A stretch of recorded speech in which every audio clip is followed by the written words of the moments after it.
ही 5 ते 6 तास लागते. असं शेवय व्हायला पाहिजे हातावरची. बघा किती तारेसारखं शेवाय झालेले, किती सुंदर शेवाय.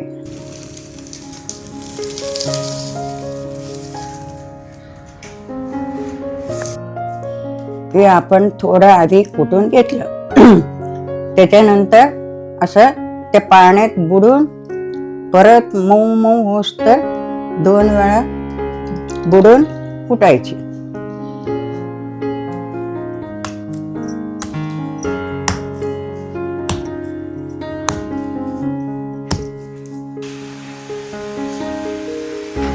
हे दोन्ही जोडून घ्यायचं.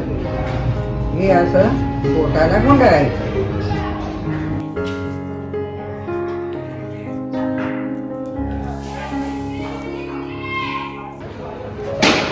हा तुटायला नाही पाहिजे.